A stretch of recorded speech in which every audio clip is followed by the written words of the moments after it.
You can intro too, because I never know what episode it is or anything. Live. It's episode 83. It says it in the top left corner.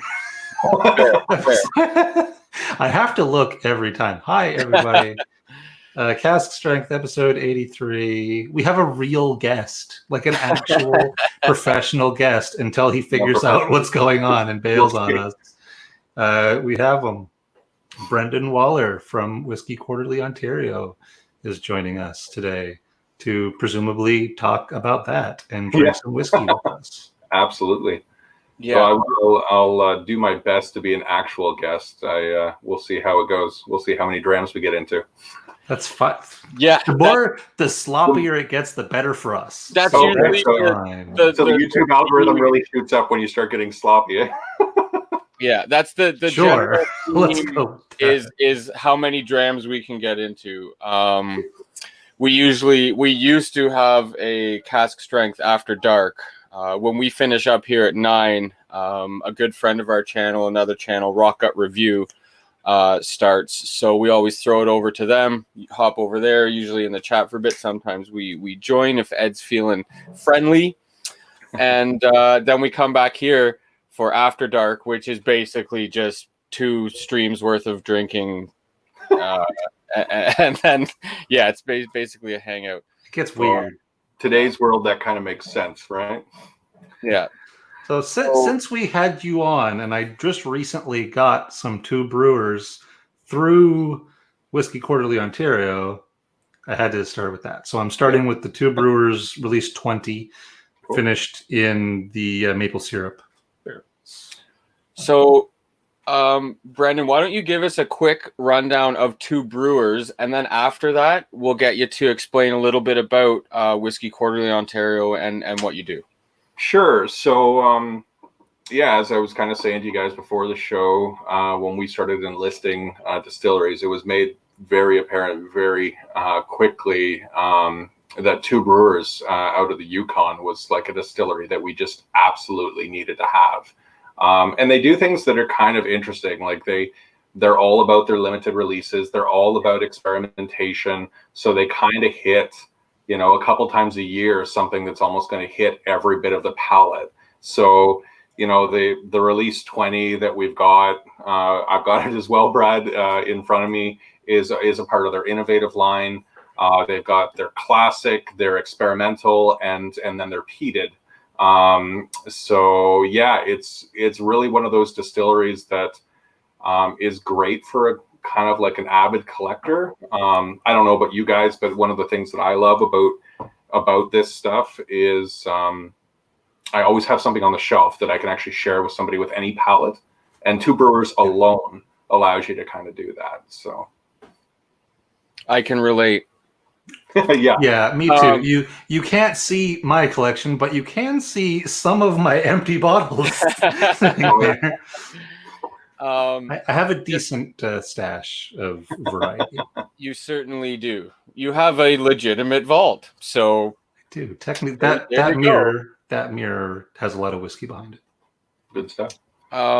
So quick shout to everyone: AJ, Greg, Ben, Ian, Mike. Charles, Timothy, thanks for popping in, guys. Good to see you.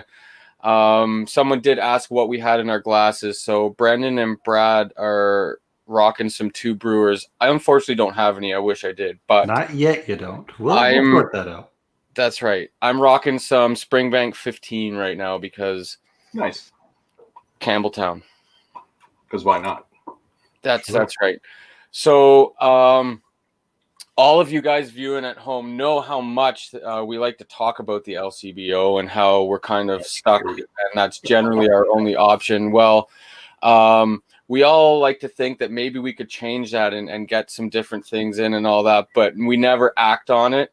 And Brendan is one of those guys that not only acted on it, but kind of took it to the next level. And why don't you give us be as concise, so you can be as loose or concise as you want to be here. All right. Yeah. So quarterly, as I said a bit earlier, it's hard to imagine the concept for this is about 4 years old now.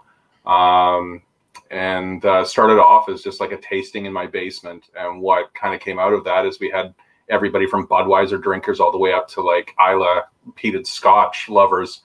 And I started working with the product manager at the LCBO for Brown Spirits at the time, and he helped me kind of coordinate like quarterly buys of just the existing catalog, which was cool. Like, I mean, I got into some bourbons and things like that I would have never picked off the shelf otherwise. But the thing that came back time and time again was, this is fine, but can we get some stuff from outside the province? Like, can I get some stuff that's I can't just walk into a store and buy? So, you jump forward about another year and a half of like emails and phone calls with the AGCO and the LCBO and all their various departments. And I was able to find kind of like a way through the stupid bureaucratic jungle, as it were, to do something kind of cool. So I got my license under the AGCO. I had to recruit a certain number of distillers to have that license kind of kicked in.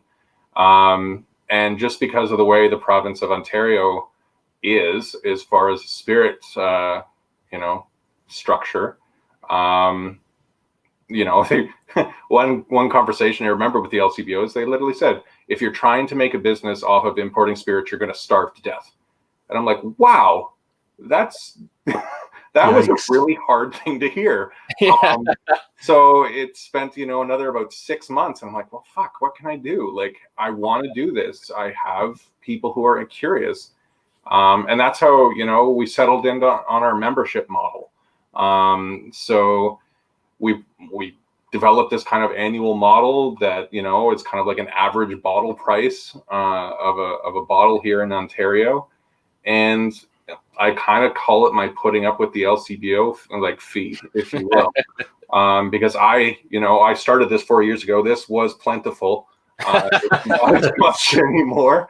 But it's really exciting, like to literally hold a bottle of like two brewers in my hand now, and say, well, that's because of my hard work, and this is what I wanted to bring to Ontario. Yeah. So, and truly doing God's work. And we've gotten into, and everyone knows someone and that, but like, we know what's involved in dealing with the LCBO. And I've seen what I know what the memberships cost. I still think you're charging too little if that's your fee for dealing with the LCBO. But well, first year, right? We all got to start somewhere. Yeah. And it's such a you're basically doing, again, like I said in the brief intro there, you're basically doing what so many people have thought about for the longest time and have complained about actively. I'm totally one of those people. So. Well, and it's so hard, like, we've all experienced it, right? You go in to a branch, like a local branch, and you are trying to get something cool, or you're trying to get something that you saw written up, and the stores, just because of how they're structured, have no interest in the collector model. I mean, I get it from a retail perspective. You want to have product that moves, but everybody who's got a bottle of, Beefeater, or everybody who's got a bottle of Lag, I mean, don't get me wrong, I love Lag. Like, Lag 16 is probably one of my favorites, but, you've got it. And therefore, if they can't move hundreds of thousands of liters of product in the stores, they don't care. It's not profitable for them. And since the entire mandate of the LCBO is to be a profit center for the province, it just doesn't make sense. Like, I mean, even take two brewers, like, because they're limited releases, they don't make the quota requirements of the LCBO. And two brewers has tried to get in, like, prior to working with us, has tried to go the route of the LCBO, and it doesn't fit their model. So the good thing, at least, is there's kind of like this off, neglected child component of the LCBO that allows me to kind of like access the products and represent the distilleries here in the province. Still go through all the bureaucracy, but at least works with some really cool distillers, and be able to get them in on kind of those smaller amounts for the members. Yeah. And again, that's awesome, because it's one thing to pay higher prices than maybe other people. That's the way of the world. There's places that pay even more than we do. But it's another thing when you're paying higher prices for the same stuff and you don't have that selection and that variety. And that's what I was mentioning to you myself, and I can speak for quite a large group of people when I say we'd happily pay some higher prices for some stuff that isn't in the regular wheelhouse, for that. And I know they're always, they'll drop a couple things and they'll start carrying some new stuff, and it's not like it's a total deadlock of what's there, but it does seem to be a big volume thing, as you mentioned, and as they're the biggest purchaser of alcohol on the planet, I think. Sorry, go ahead. I was going to say there was some numbers that in the past 6 months that I saw that somebody had actually sat down, and they were the biggest purchaser on the planet, and at the 5.6 to 6.3 billion that they do every year. But the variety of what they sold was less than someone that was the 50th biggest purchaser of alcohol on the planet. And it just kind of goes to show that it is just a big, and I get it as a business, like, sure, they're doing fantastic. Absolutely. Like, you can't, right? I mean, it's kind of like complaining about the Maple Leafs. We can bitch and complain all we want, but that they're a business, right? They need to make money, and they're doing it hand over fist every year. So it's hard to really fault them, because if you put me on that side of the fence, like that they're doing what they need to do to generate as much as they possibly can. But I still think that it would even out, or possibly even be better for them if they had some different areas. But it seems that it's just not going to happen. So that's why we have people like yourself. Well, and I mean, it's very it's very interesting. You like, I mean, some of the stuff that you started to see through the pandemic has really kind of started to point a light at a lot of the issues with spirits in particular. Like, one of the things that happened, what was it, late last year, early this year, is agents who were importing wine could actually do like mixer packs. So they could have like a whole bunch of different wines coming from different vineyards, and they could actually sell that as a case. Spirits can't do that. So, like, I mean, it's been one of the things that's been a struggle for us to like really try and go and capture the restaurant market. Is they have to order a case. It's, the same spirit 6 or 12 times depending on the distiller, and that's just it's a harder thing for some restaurants. So, but seeing that wine, which usually precludes almost everything else, it feels like in the province, see that kind of like movement. I was talking to some like a contact who was a long time kind of like LCBO employee who has since moved on, and they kind of relayed that this is the first crack in the armor that things are like even within the LCBO, things are starting to shift. And the example that I use, and one of the reasons that we always said, right from day one, everybody who's got leg already has it. We're not going to focus on trying to get, the huge distilleries. We're going to focus on the craft. Is you think about even like 7 years ago in the LCBO, like, did you ever walk into an LCBO at that point and see anything like VQA really being heavily promoted? Did you ever see a craft beer really being heavily promoted? And yet you go in now, and that's all they want to do. Yeah. And I mean, like, I'm guilty of it too. I walk in and, like, I mean, craft beer in particular, I'm like, good God, all I do is look, I'm like, oh, that's a cool looking can, grab it. Cool looking can, grab it. Yeah. I'm like, fuck, it's all double IPA. I don't even like this stuff. But, you know, it's just like, it's my designer brain. I'm like, oh, pretty colors, grab it. So that is but, true. I mean, you know, what I'm hoping is, you know, we really do our job well, and we're certainly, you know, for a small venture, we're doing our absolute damnedest, is when the LCBO finally realizes that craft distilling has been doing, you know, equally as amazing things as the craft beer, is we are going to have a really solid representation to be able to then go to the LCBO and kind of go, there you go. There's your entire store's catalog. We've got anything that you need. Go. Yeah. And be able to focus on the retail kind of ambitions at that point. Awesome. I have a quick question for you, just because it's kind of on my brain. Sure. What's your favorite bottle that you've brought in? Yeah. Oh man. Oh, okay. So I got a couple of them sitting in front of me. So I've been drinking California Cowboy. The cool thing about these guys, a couple things actually. It's actually a Kentucky bourbon that's then taken from Kentucky and moved over to California, and they kind of work their little magic, and they ship it out of California. But one of the things that I loved about these guys was like, there's a donation for every bottle sold that goes to a wild horse conservatory.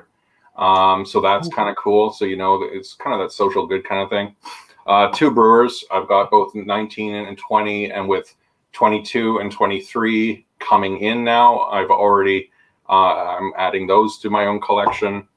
This one, I will too. So this one here. So from Virginia. So this Ironclad was one of our launch partners. So this was the second distillery that I signed up under my license. So we've got a order that's just landing for Ironclad now. But I love their label once again, the Design Geek. So they got their name because the river that they get their water source from, if you had gone back to kind of like the Civil War, you would have actually seen the ironclad battleships going up the river. So they actually have a blueprint of one of those vessels underneath their label. But I must admit, right now, one of the distilleries that's cheers, Patty, or whoever's on, but probably Patrick. I assume it's Patrick. Yeah. One of the ones that's absolutely blown me away is Divine. So once again, these guys were one of our first Canadians, and I started off with their alt whiskey. So it's like an 18-month spirit, and it's like all these unique foundational grains of what every grain is based off now, and it's just delicious. And then we were fortunate enough, because we worked with them, we got their limited release, which is Glensanich No. 5. We got the only 4 cases that were coming to Ontario, and it's such a contrast from them, from Ancient Grains. It's like balanced and nuanced, whereas Ancient Grains I find a little more spicy and a little more edged. But yeah, I love their stuff. Ancient Grains is like a fairly regular drinker for me. It's such I feel that a portion of me being really impressed with a lot of these distilleries is how long we've been exposed to really subpar Canadian whiskey. Not that doesn't take away from how good they are. Yeah, it adds to it, is what I'm saying. It's like a double, because it's a great whiskey, but it's a great Canadian whiskey. And for us, even as Canadians, it's such a breath of fresh air. And for me, I wasn't really sold at all on any Canadian whiskey until about 3 years ago. And what was that whiskey? It was Dissertation, actually. Okay. And then I was like, oh, okay, this is actually really interesting, and there's actually a finish going on here, and it doesn't taste, it's not the first thing I noticed was it wasn't, and again, this is not an absolute general rule. It's just a loose kind of thing that for the most part, a lot of 40 percenters are, not as interesting, in my opinion, for my palate, as some with that have a little more ABV left in there. And then I went from there, looked into what Dr. Don was doing a little more and so on, and got into some seasoned oak, which is one of my favorite Canadians of all time. It's a phenomenal dram.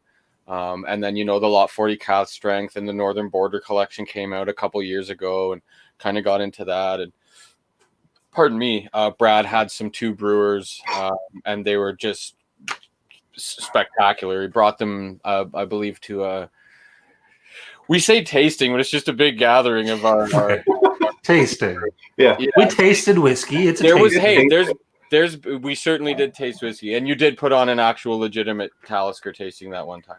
Technically, that was a Talisker tasting. Yeah. But the two brewers and so many just fantastic whiskeys, and you're realizing like, oh, okay, like this is what happens when you kind of put a little more love before volume, and just pumping out how many tens of thousands of bottles can we pump out.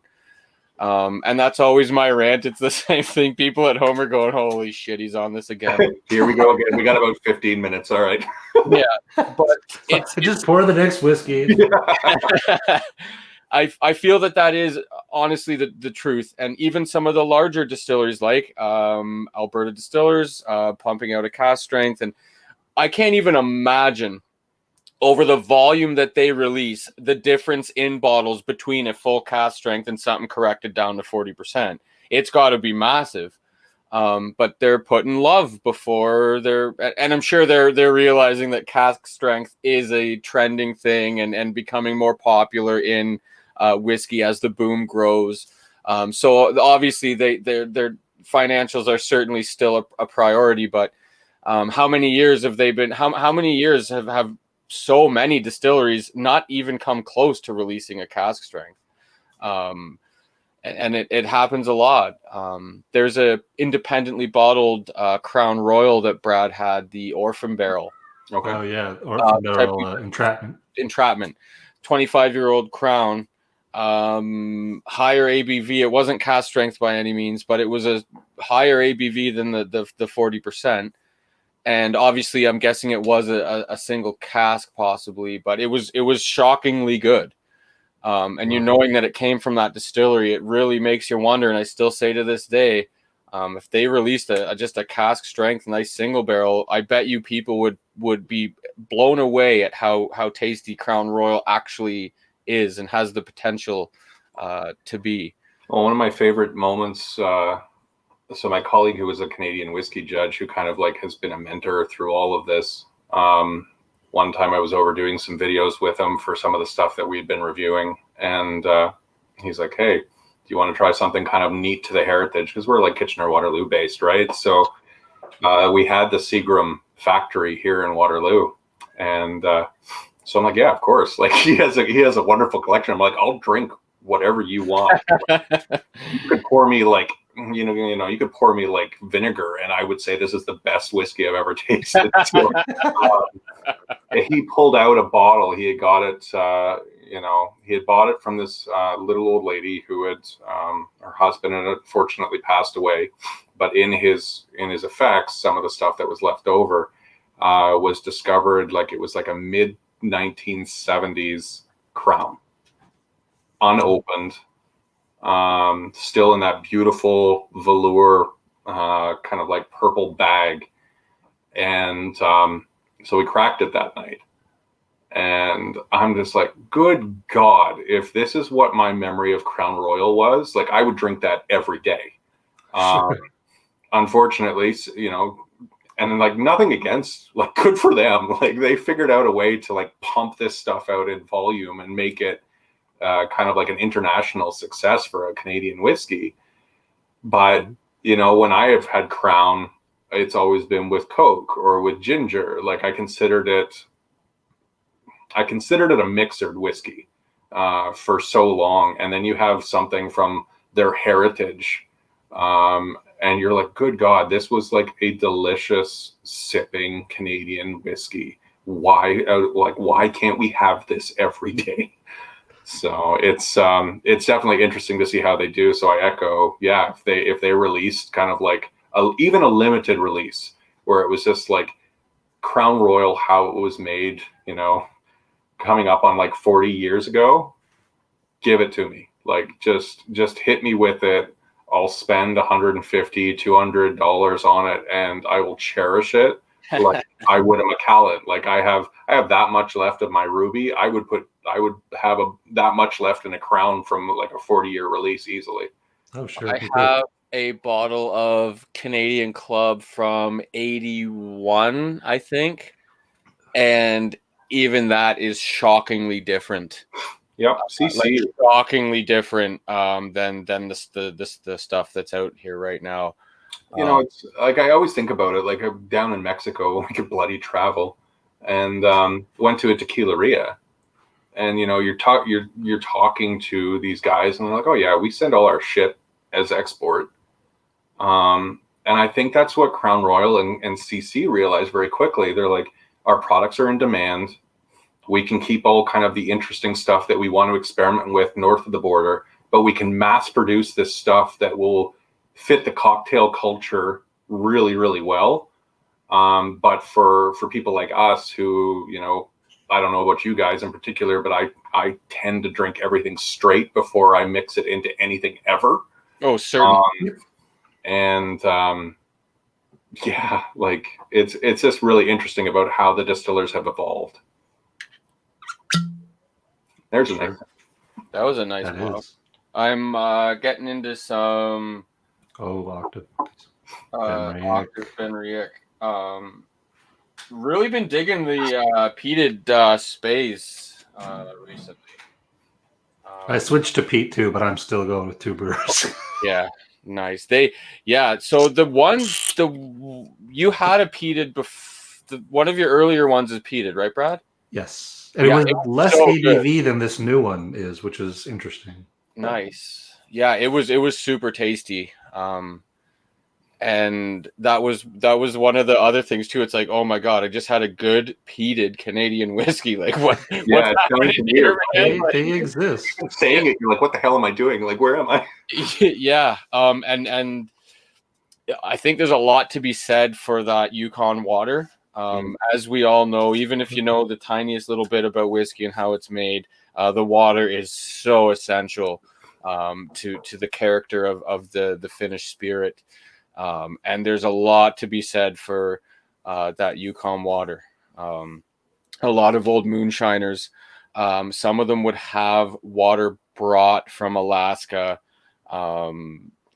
Yukon area. It's all the same mountains and stuff, but down into and that's crazy because a lot of these moonshiners like swear by this little stream that they've been using, for 150 years in their family and that. But quite a few moonshiners used to get a lot of Alaskan water brought down to make their whiskey, and I think that's fairly evident in the Two Brewers. They've got to be. How I'd love to see how north they are by comparison to I know there's some really crazy northern distilleries over in Europe, but they've got to be maybe top 4 in the world for. Well, they often talk about like so I did like the Spirit of a Toronto event. Bob from Two Brewers was in it, and he said costs of getting things into there. Yeah, it's crazy to think about what they have to do. Like they can't just order anything in by like case. Everything is an increased cost of like pallet or multi-pallet. Oh yeah, just because when it gets cold, like I'm sorry, the roads are done. Like you're kind of isolated. So they really have to prepare that for a long time. They have to hold on to it as long as they can. Ben's asking there if, he's stating that any batch 19 is the peated and 20 is the peated release. So and this is probably a silly question, but because it wasn't actually said, do you offer your services out of province, or is that something that can't?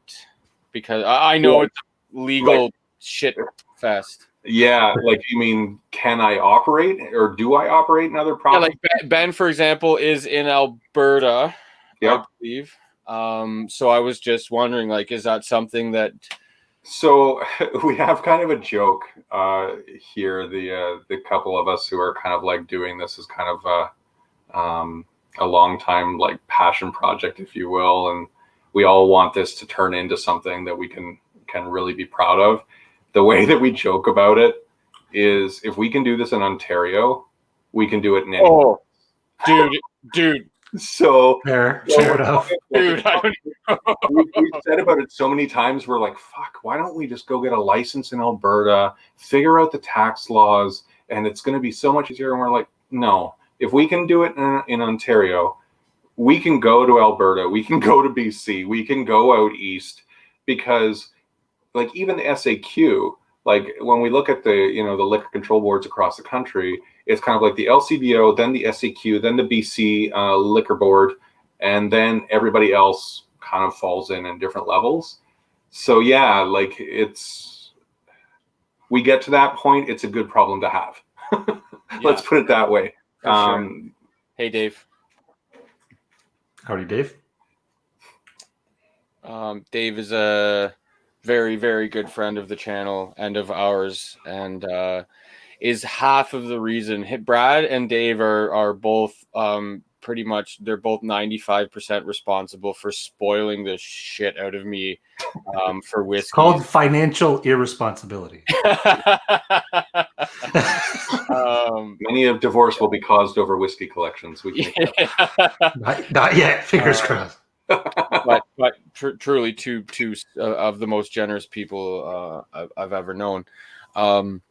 And yeah, this is a slow. How many? We got 10 people. This is the slowest chat night ever. We have a real deal guest, and I guess we scared away everybody. We just got to start ranting. You were even like saying, "Oh, just be ready for questions." I'm like, "Oh, okay." And I'm like, "No, so far this is pretty simple." Genuinely, the least active chat we've had in a while. Where are you at? Where is everyone? Let's get up in here. We don't even have an Ed in here. I'm calling you out, viewers. Talk to us. Talk to me here. Oh my God! That's so good. Vito showed up. So Hobbit. All right. That sounds like an inside joke to the channel. That just Vito is an original. I'm going to call him a cask member. We're cask members. Wow. Vito is. I was not prepared for that level of fun. Vito's an original OG. He started up the channel with Brad and Josh. And has since moved on. But awesome to have him back in the chat, pal. We miss you so much, and I love you. Yeah, cask member. Come on. This is hashtag cask member. We'll be trending. So yeah, it is Thanksgiving in the US. That's right. So I'll give all of our I guess. I will say, actually, priorities.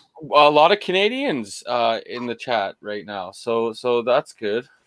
Peter is actually local Toronto area. I think definitely Ontario.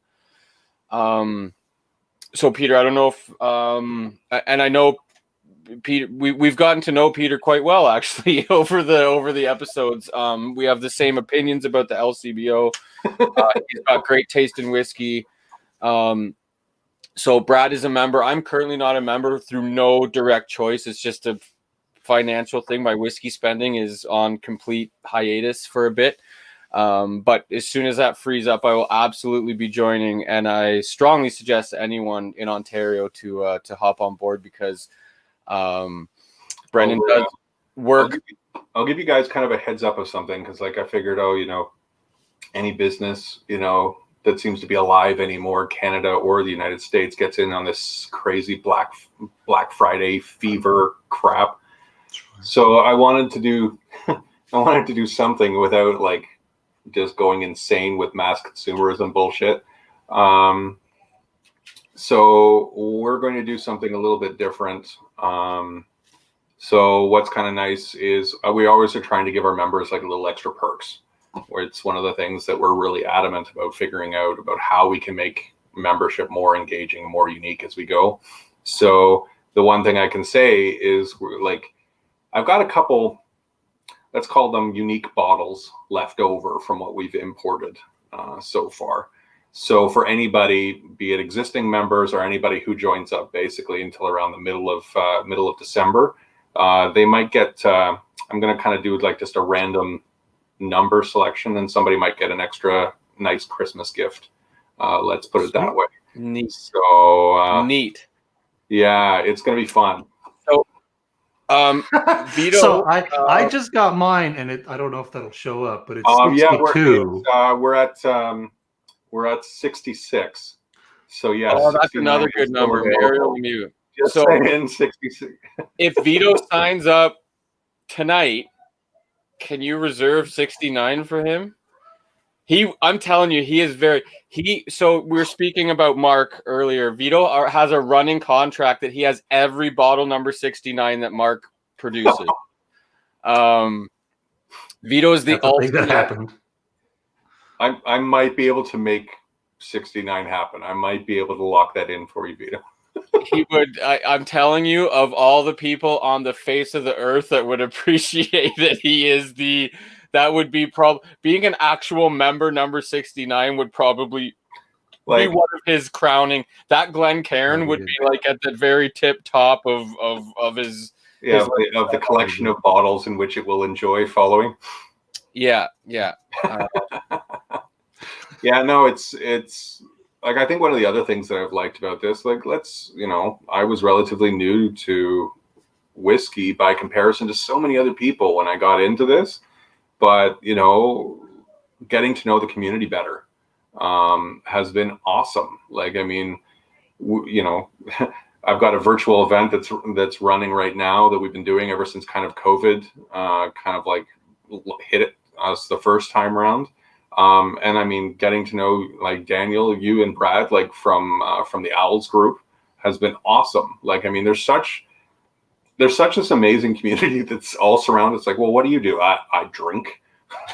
and yet there's like so many awesome people with so much experience. And, you guys probably very well know like Renaud. I have like kind of like the occasional like virtual dram with him now, because I've gotten to really enjoy him. And, it's funny, like when Glenn Sanich first arrived to us, I was on a chat with him. I'm like, I don't know what the hell this is. Like, it's something on the middle of my palate. And I'm like, what the hell is that? And he's like, he takes a sip of it and he sits there and he like kind of rolls it around his mouth. He's like, Raisin Bran. I'm like, thank you. That's what it is, and it's having people that have had the experience and just like the wealth of tasting experience that I haven't got yet is so rewarding. And even your group, like the Owls group, like, I mean, it's incredible. Some whiskey groups are so fucking douchey. Like, they can. They're like, oh, do you taste the tan leather? I'm like, no, I taste fucking caramel. What do you want from me? Like, but I find that's one of the things that I appreciate so much about the group. Brad is the realism of the group members. I'm the opposite of that. I taste whiskey. I like it. Brad is a level 3 whiskey sommelier, and definitely knows his stuff. But Brad's notes are my tasting notes are good. But I can like explain whiskey and tell you what you're likely to like if you like other things. But my own tasting notes, horrible. Can't taste the thing. Well, like, let's be honest. It's like everything else. It's so bloody subjective. Yeah. Like, big time. I know people that absolutely hate anything peated. Like, we call those people enemies. We call them enemies.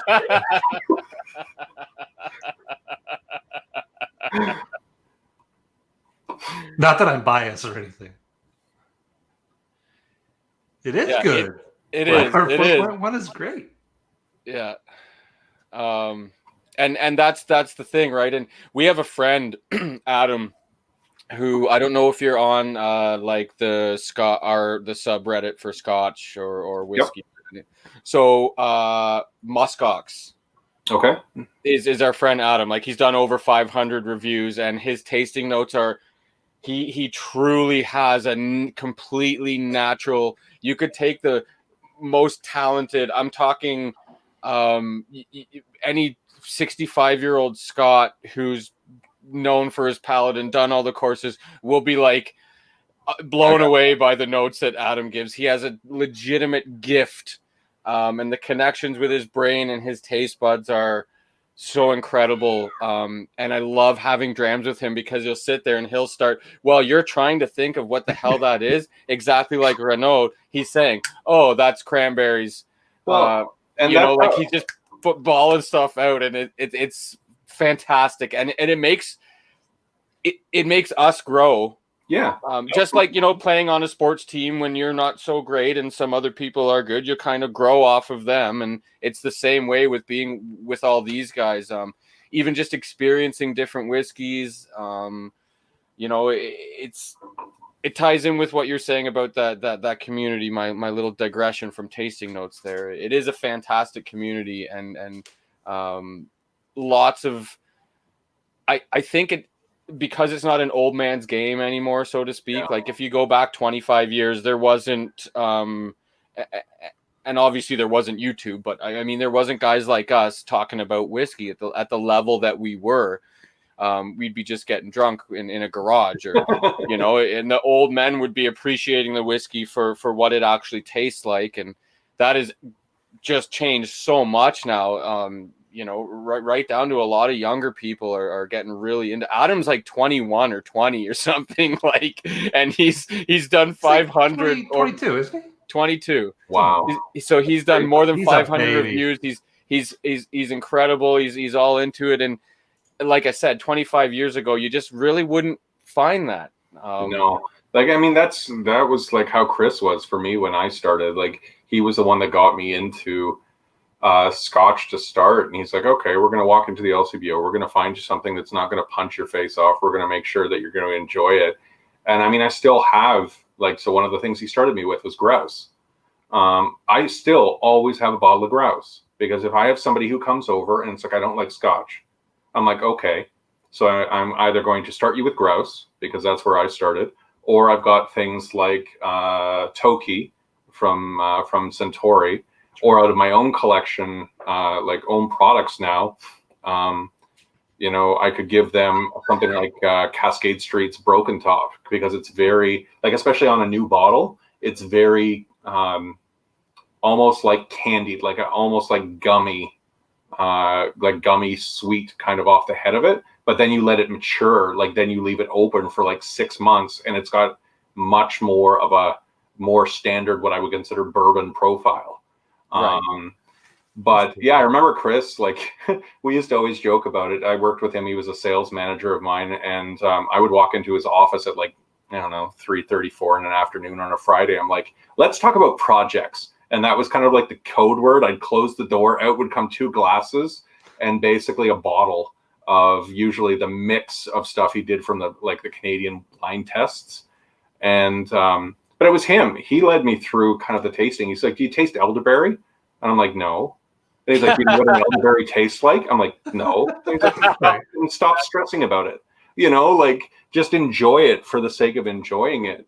And I love those little revelations. Like when he said raisin bran, I'm like, yes, I get the vine fruit, and I get that kind of like bran oat kind of like cereal not consistency, but flavor profile. So, but just having raisin bran was just enough of like what a memory that we all have, that our palates are all used to, that just hammers it home of what it was that you're actually experiencing. And I love that about this stuff.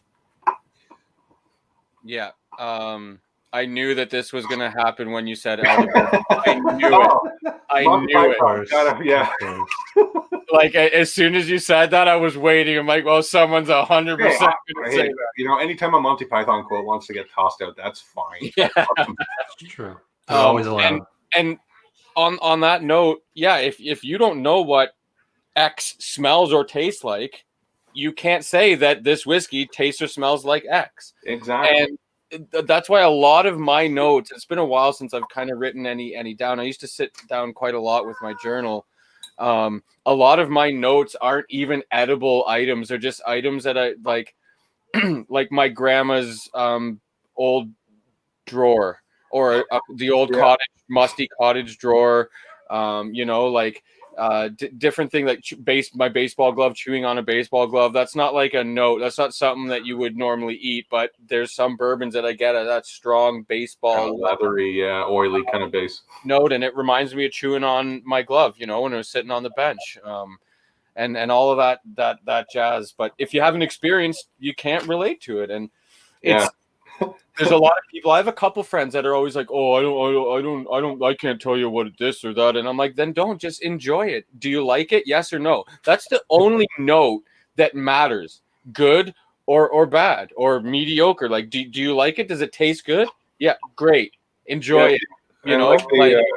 The guy who's been working with me, who's kind of headed up like distillery stuff and a lot of the sales initiatives and everything like that for us, he really pushes for enjoy whiskey that you want to enjoy whiskey. Like, he said, if you want to drink it neat, awesome. If you want to drink it with ice, fine. If you want to put water in it, great. If you want to throw it in a mixer or a cocktail, do whatever you want. At the end of the day, it just comes down to how you actually enjoy it. If you enjoy the spirit, who the hell cares really what it tastes like? Like, everybody says like caramel and vanilla. Well, yeah, but I mean, does it matter? Like, I love the experience of somebody who has a better palate than me teaching me how those like little nuances for it. But I never sit down with somebody and go, "Oh, do you taste elderberry?" Like, no, like, well, okay, do you want something that's going to be gentle to you? Do you want something that's going to punch you in the face? Or do you want something in the middle? Like, what do you want? What kind of experience do you want? And that's what I love about this stuff. Like, even the whiskeys I'm going through, like, I mean, Cowboy is matured. Ironclad is like an oaky, it's the closest almost like a peated Scotch I've had in a bourbon. And then Two Brewers was sweet, and now I'm going for balance. Like, so, I mean, all of those are such generic terms for descriptors, but it doesn't matter because they're all different experiences, which I enjoy every one of these, which is probably, I might be on the cusp of a problem. I don't know. We'll see. It's fine. This is the wrong crowd to ask about. Yeah, okay. As long as they don't okay. Puffs and Drams and Vito. This is Puffs and Drams. Pay attention. Vito, pay attention. Brandon, can you do a quick, short... The elevator pitch. Yeah, the elevator pitch. I'm late to class. Sure. Yeah. So effectively, WQO is a craft spirits membership for Ontario. So we focus on importing products from around the world. We've got distillery partners in Canada, the United States, the UK, and even a rum coming in from Australia. So our core market are really people that are wanting to add unique spirits to their collection they can't get off the shelves. Jeremy's going to pop up right now. Our lovely background is wonderful, Australia. There you go. Our faithful mod, who is he's on professional leave. He has something called a job. I don't know. Is down in Brisbane. So nice. That's kind of neat. And he generally knows about every spirit that's made in Australia. So, well, if you know anybody, like, we figured out the joyous process of getting in from Australia with their consolidation points. So, if anybody knows some cool spirits in Aussie, we'd be thrilled. Like, it'd be awesome to add some more international stuff. Is that New Zealand? Where's the Star Word? I don't know. I think that's Australia. Australia, yeah. They do have some neat, nifty stuff down there, and some stuff that there was like a Tasmanian whiskey. I can't remember the name of it off the top of it, but I'm just like, I have no clue what that would be like, but I want a bottle. Same with so we're onboarding one of our partners. They're called Skeptic. They're out of Illinois, and I remember talking to them because it's like the founders got this really big love on for SpaceX, so their site is really space themed and everything. Oh, this is interesting. This is kind of unique for a spirit company. And then you find out that they're like one of the first distilleries that did like a vacuum distillation. Oh, okay. And I'm just That's like, cool. and I'm like, distilling minus the presence of oxygen, like I'm just like kind of like sitting there quirking my head. So they started off in vodka and gin, and then they're moving towards a whiskey.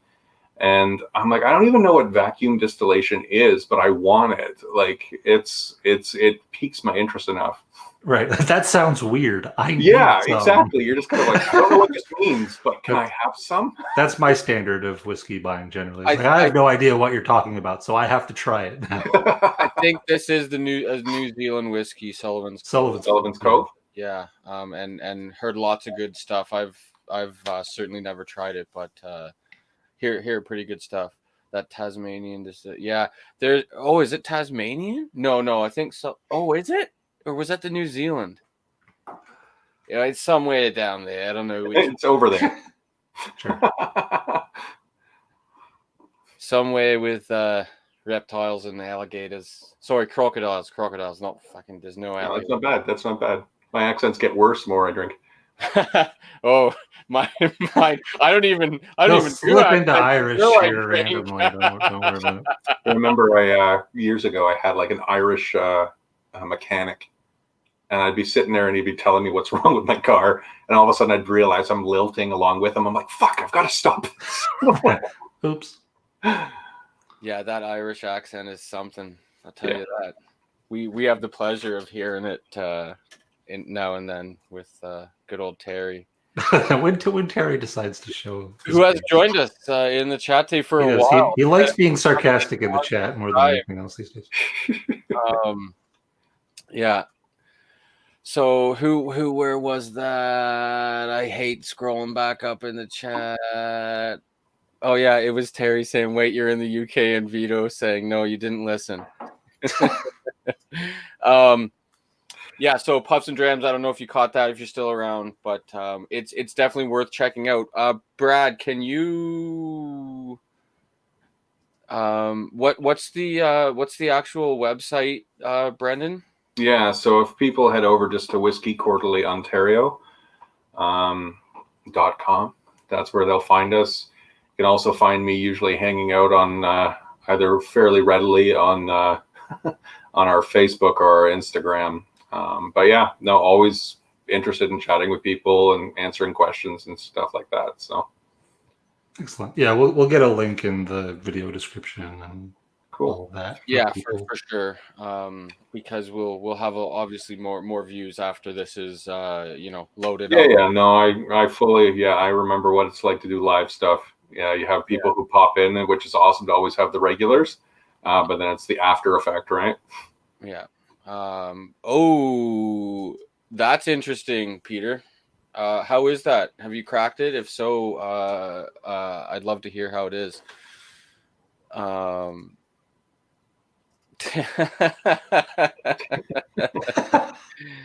Yeah. Oh God. Sure, he doesn't.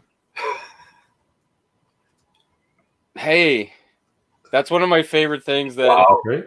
You haven't been doing your job, is what you're saying, Terry. Terry will usually take a screenshot from the stream and throw up in the chat what he's photoshopped, and it's pretty funny. I've had some sore throats from laughing at pictures that Terry has. He'll do things like this. Yeah. Just randomly photoshopping nonsense. Yeah. But apparently he's not doing his job today. Hey, Eric, I did see you earlier. Thanks for joining us, even though it's Thanksgiving and you've probably had some significant portions of wine, whiskey, and food.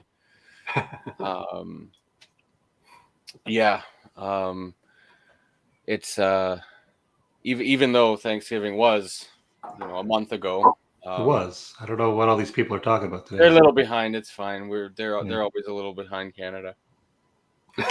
Wow. Yikes. Shots fired. That's what we're going for. We got 6 minutes left. I'm going to try and throw in a couple of these shots. Gets riled up enough. Sure.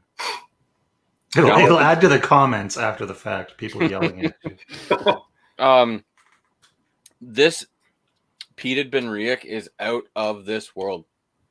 And again, for like a big Isla guy, and not a massive. I'm not against spays anymore. I've ventured in and I dig it, but peated spay, ooh, delicious. Balvenie does a remarkable peated spirit. They do. Benriach does a fantastic peated spirit. Quite a few Spaysiders, when they do peated expressions, they are pretty nice, and it makes you wonder why they don't release a little more.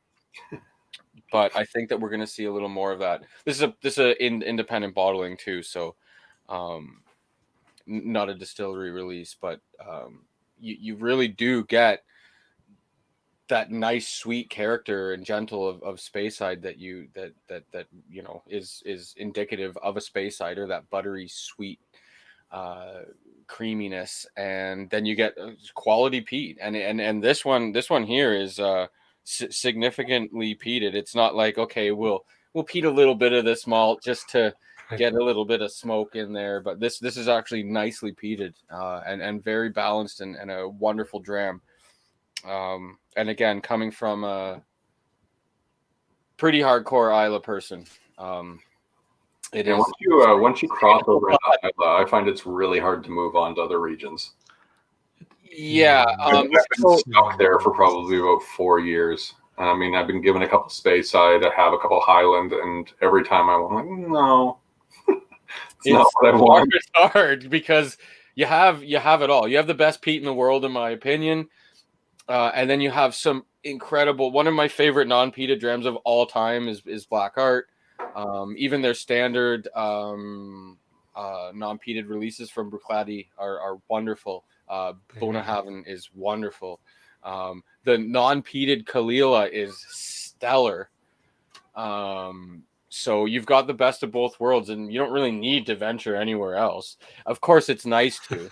I do enjoy a Highland, a Speyside from the islands, lowland, anything, anywhere in the world that makes whiskey. I'll give a shot to.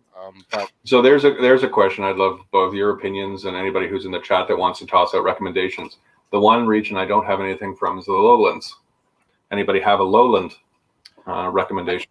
I mean, obviously, Auchentoshan screams because it's the most well known. Yeah, it's the lowland that everyone goes to, but there are some others. I can't remember who we were chatting with. Someone on the channel, and probably quite a while ago, was mentioning. I don't remember. And is this for you personally? Yeah, or? This is for me personally. Oh yeah, have you had? I enjoyed Auchentoshan. Like that's great. Don't get me wrong. Like. I don't have a problem like just eventually adding one of their bottles to the mix, but I'm always looking for things that are just like a little off the beaten path. I had a ton of lowland stuff outside of some Auchentoshan. And I've had some too. I certainly don't have any here. I might have some on the freaking wall back there. I don't think I do though, outside of Auchentoshan. Anyway, it doesn't have to be solved tonight, but definitely, But yeah. Oh, I could get you a list of good recommends. I'm sure. And certainly a region that definitely gets the least amount of love. Yeah, and I think that's why, right? Like nobody seems to run to the lowlands. It's not like where you have to go. Like I mean, half the guys on our virtual event, like they're like me, they're in love with Isla.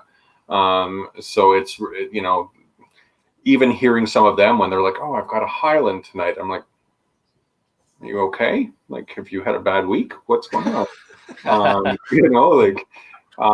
But yeah, it's one of those things. Like I really got into Spays a while ago, which has been nice. And then I crept back to cool. Thank you.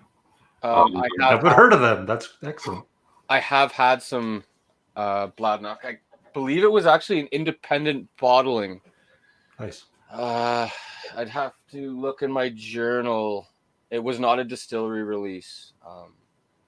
But they are there, and of course, like Brad's probably had fucking 20 lowlands that he can't recall. Like, but I mean, there says something about the region right there, right? When we can't even easily call to memory like 3 or 4 of them. I'm sure I have samples of that things from lowlands, but I'm just not pulling them out of my brain. Yeah. That's too close to England. Sure. That's crap. I can I've say got that. way in the other direction, and I'm on to Iceland now. So. Oh yes. So, Brendan, have you ever had a whiskey that was peated with anything different than peat? Well, technically smoked because it's not smoked. peat, Sorry, but, smoked. yeah, Smoked. I'm almost afraid about what this is going. It's smoked with sheep crap. Oh, this is that one. Floki, yeah. It's really good. Is it? It's weird. It's weird as hell, but it's good. It is so like it's good, clean. like good, or good like this is a prime. Good. Like I am drinking it voluntarily. It's good. The thing for me, and kind of actually what you were just talking about in venturing into lowlands, because something that's not in everyone's regular wheelhouse and something a little different. This is so different that's a big reason why I like it. Because while all whiskeys are completely different, this peated Ben Riach could even be so friggin' vastly different from another peated Ben Riach that I have, but still generally it's not as unique as this one. And because of that being so unique and such a big kind of change, it's actually really tasty. Yeah, all I can imagine is like doing a tasting. It's like, can you taste the sheep shit?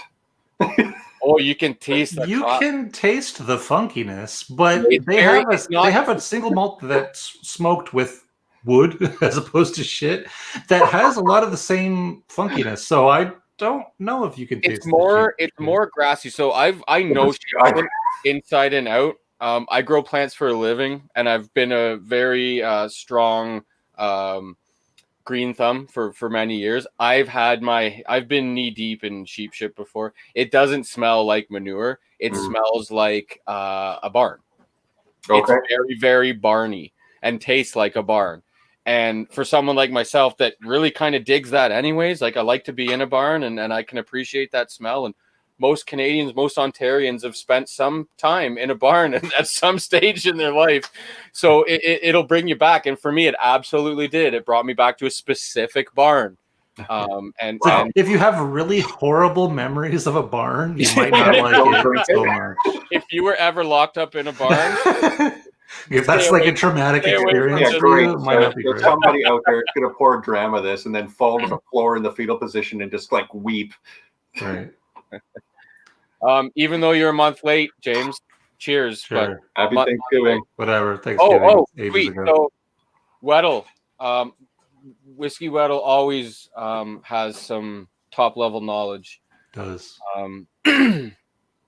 And you're right. And that's how long a reputation can stay. And if it stays kind of cycling, and it's crazy because it's invisible borders. Yeah. There's nothing that stops your region. You know what I mean? Like there's no. The laws are the same and so on and so forth. So there's really, nothing really stopping it, but it just goes to show. And trying to get a foothold even Auchentoshan, which is a big producer and they sell a lot of stuff and it's well received, still by comparison, not a super common, not a very popular whiskey. No, the first time I had it was actually, oh crap, I just lost his name. Matt Jones, when he was doing whiskey ambassadorship, he was responsible for, like, Auchentoshan was one of his, and it was the first time I had it. I think it was their 12. But it was the first time I'd ever heard of it. Like, and I mean, now I notice it when I walk into an LCBO and I'm like, oh, there it is. But before that, I'm like, I don't know what the hell this is. I'm not going to buy it. I'm going to go to something I'm familiar with. I'm going to go grab my Talisker, or I'm going to grab my leg, or I'm going to grab whatever, because I want to, that smoky punch of the face. But okay, so what were you drinking, Brad? I was drinking Floki. I don't know if that'll Actually, Okay. Floki, it's from Iceland. Yeah, I've heard of it. And the LCBO did have it for an extremely short time. Yeah. But not anymore, as far as I know. I'm going to use this opportunity to educate somebody real quick. So actually, Eric, up here, I know this is probably super common in America. Up in Canada, we actually have free healthcare, and we can go to the hospital and have a baby, and it costs us $0. Not only does it cost us $0, but we walk out of there with coffee and gifts and fantastic stuff. So we actually don't need to. So I do know that's super common in the States, but up here we don't need to because we have free universal healthcare. Wow, this is how much I enjoy the Floki. That's how much I have left, and I'm adding it to my infinity bottle. Ooh! You know what the best part about that? It is going to be so fucking heavily influenced. It will. It's going to instantly just be Floki. That's fine. Yeah, the infinity bottles. I must admit. I didn't pay attention, and yes, you're right. So I completely take back what I said and agree. So yes, you are right, and I apologize. I stand heavily corrected. I don't know where you segue from being conceived in a bar. Guess what? Guess what, James? Our government is going to buy it all and give it to us for free. So, woohoo! We already have the amount that our government has already earmarked for a vaccine is in the very, very high digits. So yeah, well, I heard like initially, like even before I remember it was like when Pfizer had just had theirs. It wasn't even the Moderna one at that point. I think I had heard it was something in the neighborhood of like 30 to 35 million doses were already earmarked. Like, I mean, granted, like, you know, as much as I'd love this to be over for the general population, like give it to the goddamn healthcare providers. Like give it. Yeah, that's the plan. Yeah, that's the plan. Yeah, like I have some friends who work in that industry, and I'm like, you know, it's weird enough being in COVID land when you're not affected by it, other than the fact that you're working remote. But for somebody like her, like I'm like, just give her the fucking dose, like protect her. So, I mean, he's got I can't argue. That's fair enough. Fair enough, Eric. Eric always gets the last word. He does tend to know what he's talking about, even when he's talking shit. Says the guy who's been chugging like Floki. I haven't been chugging it. I've been drinking it. I've been savoring it. I'm trying to let this sort of mix a little bit before I pour out of it. I assume it's just going to taste like Floki now. We are stepping on Rocket Review's toes. We are a little bit. Didn't even realize it, but we're 7 minutes past, and we're just having so much fun and arguing with Americans. All right, I'll pour a little bit then so that I can toast.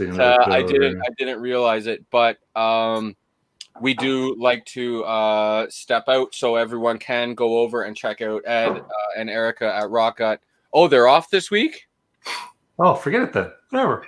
Screw Ed. Screw Erica. Stay here. Okay. Fuck that guy. Yeah. All right. Well, there you go. Yeah, it's kind of, they must be a little busy because Ed usually pops in for at least, a bit. Yeah, I hear it's some kind of holiday down there anyway. They might be busy.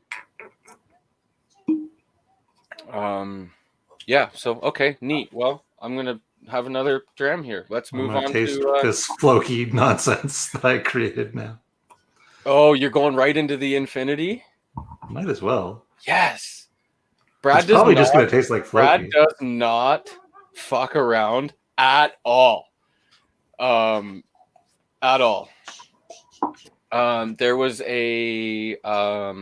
I'm sure you're aware, Brendan, that the Spirit of Toronto obviously wasn't held in person. So earlier in the spring, when they would have had the physical meet, it was the kits that you sent out, and they did the tastings and all that stuff. Brad had the Lost Distilleries tasting Cool. Was that what it was? Silent. Yeah, Silent Silent Stills. Distilleries. Yeah. Some pretty gnarly stuff in there, including like some Port Ellen, some other things that are, distilleries don't even exist anymore or aren't. They were produced, excellent. so on and so forth. And Brad certainly blended them all together at the end. I definitely did. I tried them all separately, and then there wasn't enough to do anything with after that, so I just blended them all together. Which is just, and it was great. That basically like epitomizes Brad's, a fantastic. It's the best attitude to have too in whiskey, because it benefits all the rest of us that are around him, and it's so not snobby. He's like he is literally the anti-snob. James in the chat is probably still pissed that I mixed Pappy 23 with Dr. Pepper. He's the resident bourbon guy, so he was annoyed with me that day. Okay, so for an infinity bottle, so what's in the one you just poured out of? Like, obviously Floki's in there. Like 40 different things at this point. Like, are you crossing streams? Like, are you going, like, is there bourbon mixed with scotch? Or oh yeah, everything. This is my everything. Okay. Across the board. Right now it's like smoked s'mores, but now it tastes like a barn. Oh yeah, because s'mores was the predominant note previous to the Floki. Yeah, so now so it's like you're roasting marshmallows over sheep shit now instead of a campfire. Nice. I want to spend a little bit of actual time, and a little bit of effort trying to actually make a nice tasting infinity bottle once. So I poured it into a few sample bottles and brought it to a gathering of people and poured it to them blind. And the general consensus was a guess that it was a Compass box. So I was really, really good. It was like that's like the highest point, like one of the most proud moments of my entire life. And I bottled 2 sample bottles of that before it evolved more, and put them up on the shelf. And it's got the date. It just says infinity bottle, see journal for this date, because I have my journal that I write stuff that is in the bottle. And recent practice, what I started doing was putting the first couple of drops or a bit of a bottle instead of the last, because it's a little more, again, a bottle could oxidize and be even better than when you first opened it, but at least this way I know it's getting, the spirit as bottled, unchanged. I've never heard of an infinity bottle like that. I think there is an Octomore in the blend here at some point. I'm not. My God, ladies and gentlemen, we have Grandmaster Vito. Okay, hey Vito, how you doing? Hey guys, I want to keep my party in peace, but Brad wanted me on here. He missed me. You do. We all missed you, buddy, and it's a great night to jump on. And now you can solidify your member number 69 agreement with Brendan. And sure, nothing said here is legally binding and whatsoever. Go on. What happens when cast strength stays on cast strength? I'm not hiring lawyers to deal with any of this. You see the text just crawl across the bottom. Yeah, we could make that happen. Yeah. We can or cannot deny this. Oh man, I wonder, the people that left when I was like raising my glass to say we're stepping on toes and we're about to end the stream, they missed out huge. They don't even know what's going on right now. Vito, are you frozen? No, Vito. Yeah, it looks like it. Vito, it's frozen already. This is whatever. Typical. He's fired. This is like old times. This is technical difficulties, like just like old times, man. Fine, he's fired. That's fine. He tried. Oh, Vito. Dwyer's blown away. Dwyer's watching here. Dwyer is now joined and standing out of camera shot, blown away that Vito is back. So that was a nice little treat for He might come back. I don't know. We'll see, I guess. Connection issues. In my Girl Scout troop, we used horse poo to do our, so that must be an American thing, using the sheep shit. Hey, whatever will make a fire, really. I mean, come on. Why be picky? You could do a whole episode over different things to smoke or peat whiskey with. Technically you can't peat it if it's not peat. I just use the term halting the malting process with the smoke of a product. You would have to be a little careful because like some things, have fumes that you wouldn't necessarily want. Like you can't use like tires or something. Someone in Canada that would be bad. Must be using some cannabis. That would be fun. That would be out there that are doing it. That would be legally interesting, I think. I think I remember vaguely hearing about a gin or something like that was actually had cannabis oil in it. Okay, that would make sense with like how you make gin. I can see that working out. I don't know how that would taste, but I remember thinking to them because like I was talking to them a little bit about like I'm completely blanking on their name, but I remember talking to them. I'm like, okay, so if we entered into an agreement, who do I have to actually appease? Do I have to appease the LCBO, or do I have to go over to like the cannabis people and talk to them? So, yeah. No, I wouldn't be surprised. Like, I honestly won't be surprised. Yeah, I'm not sure. Like, as if you smoke it, you wouldn't need to import like weed, right? It's just the byproduct of smoke. Is there a legal requirement? So what you're saying is we need a distillery that's going to hotbox. That's what you're looking for. I mean, essentially. Mind you, I'm not a lawyer. I don't know if there's a weird legal thing that would cause that to be a problem, but technically speaking, it's essentially just a byproduct of a process that presumably would be legal where they're doing it. I don't know. Weird. It'll be on, I would buy some to try it. Yeah, exactly. It'll be on the market in 3 years, and we're all going to buy a bottle. Yeah. Oh yeah, you won't be able to. It'll disappear. Yeah, sure. For sure, just simply because of what it is, and the first people out the gates are going to reap the benefits of that one. That's for sure. Yep. It's yeah.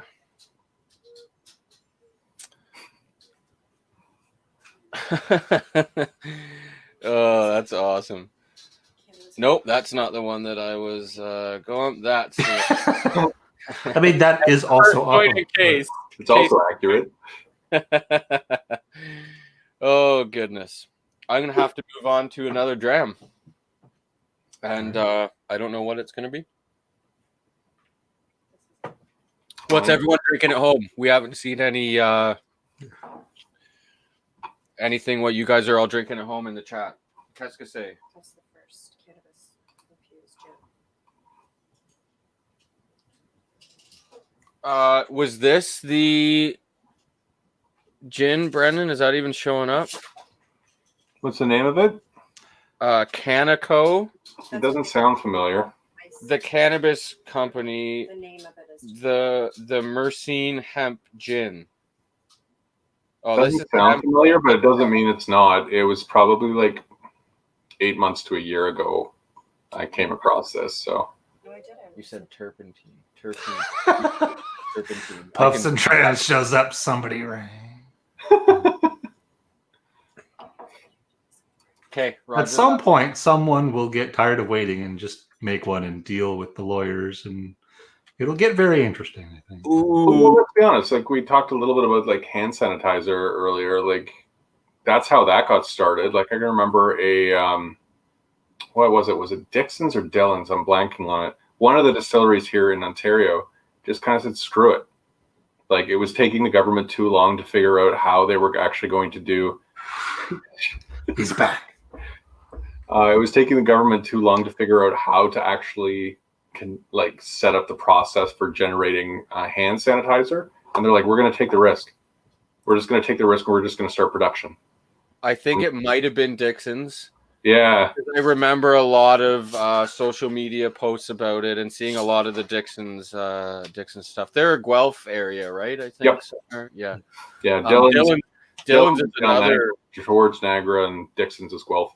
Yeah, Beamsville or wherever. But yeah, Dillon's is I've enjoyed everything. They make a rose gin that is out of this world. And Gin is the only. This isn't clear by any means, but gin is the only clear alcohol that I dig. I'm not surprised. Everything that I've seen, there's like probably 25-30% of like whiskey drinkers drink gin. Because it's got flavor to it. It's got complexity. Yeah. And notes. It doesn't taste like fucking ethanol. And it is certainly a potent flavor, that juniper nature. If it is, traditional gin, it is very potent. But I think that, again, like my background with high proof bourbon and with strong peat and high proof Islay, something like a really punchy gin with that flavor, it's nice. Like, it's not like, oh God, and people are like, falling off the back of their stool. But I think that's why. And same as yes, Eric, you should, and you should save me some, because I probably am not going to be able to get that here. No, we would be able to get it here. It would just cost us $4,000. Is it still called 20 something? Because I know they did. I think it's 25. Yeah, it's Just not one of the 28 or 20-something. Do you get the committee emails, Dan? Yes. Yeah, because it was an email 2 or 3 days ago talking about it. There's such a tease. Those emails. Yeah, I'd have to check that one out. So apologies about before. My internet isn't used to being part of the streams anymore, so it kind of just like I shocked its system and it just crapped out. Like, what is this nonsense? Get me out of here. Fair enough. So hi Brandon. Nice to meet you officially, Vito. Absolutely. Yeah, this is a nice little treat, man. This is awesome. Yeah, it's been a while. What are you eating? Ramen? I wish. Oh, so here's my. So I'm eating a chicken pot pie from St. Hubert's, like the frozen one with chopsticks, though. Classic.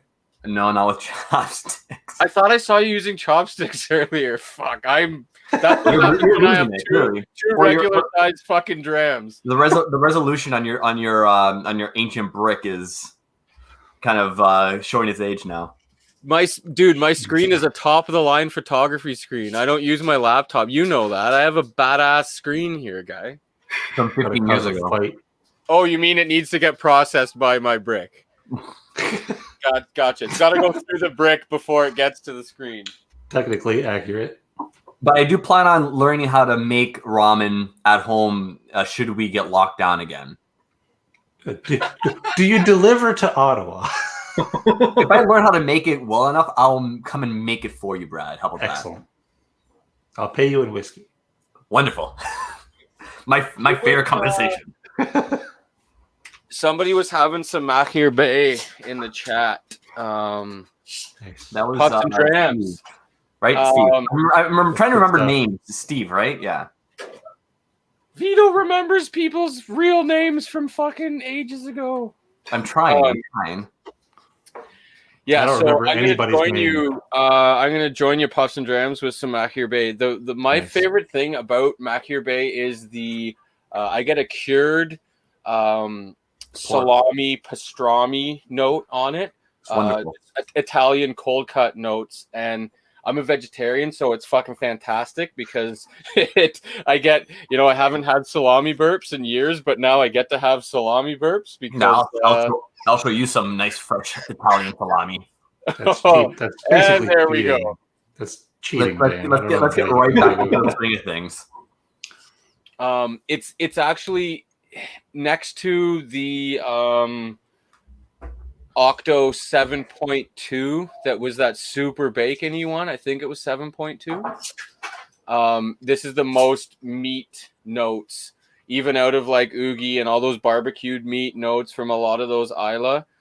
This one is really just like it literally, to me, I get so much salami and pastrami notes. So Puffs and Drams, let me know if you get that note. Maybe you do, maybe you don't. If you do, neat. It is just a freshly cracked bottle, so you might need a little bit of time for that one to breathe. People have missed the veto. Yeah, Jim. Pouring special things. What's wrong with you people? Don't miss me. I'm not worth being missed. Ooh. Oh, I gotta get this into a glass. I'm sniffing the bottle and it's fantastic. Okay. So someone was mentioning in the chat a little bit ago, wild turkey. It was Jim Floydian, is right? I'm remembering that right? Yeah. That sounds right. Yeah, I was drinking Wild Turkey 101 earlier because it's a probes. I just picked up another bottle. I retopped my Wild Turkey 101 stock a couple days ago. I love that bourbon. It's absolutely fantastic for the price, for its versatility. Yeah, can't say a bad thing about it. No, it's everything, all the hype that it gets, which isn't so much hype as just due recognition. It's all true. It's always available, no matter where you go. It's respectable strength. It's a really respectable flavor. And I know you don't like me saying this, but it's better. I think it's better than the rare breed. So here's my problem. It's not even a problem. Here's my point.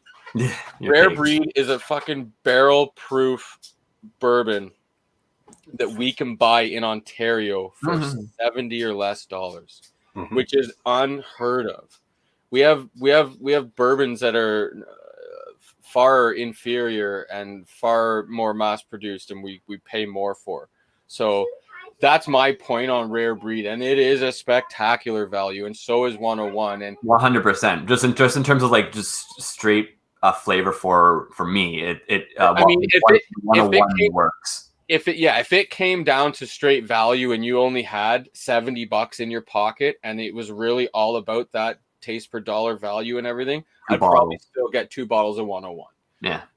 Because again, you've got 2 bottles now of a very respectable bourbon, and 101 was the second bourbon and second whiskey that is responsible for me actually getting notes and appreciating that whiskey is something more than something you slam back to get a buzz from.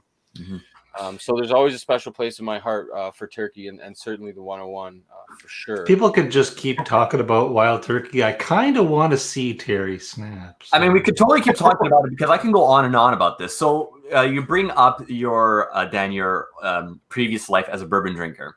And when me and Brad and a couple of other people first met you, you introduced yourself as I'm a bourbon drinker, and you brought like 4 bottles of bourbon to share with the group. And I love, and that was about 3 years ago now, roughly, give or take. And I love the transformation that's occurred, because earlier in the stream you said take it from an Isla guy instead of take it from a bourbon guy. The transformation is complete. The corruption broken. We win. Excellent. He's officially been fantastic. Yeah, he's been converted. Yeah, you've been converted. Yeah, and it's crazy because for a couple years while I was enjoying bourbon at a level of appreciating it and drinking it truly for the taste. To be clear, at no stage, even in my craziest high school days, was I ever a drinker for the buzz. I'm not into that.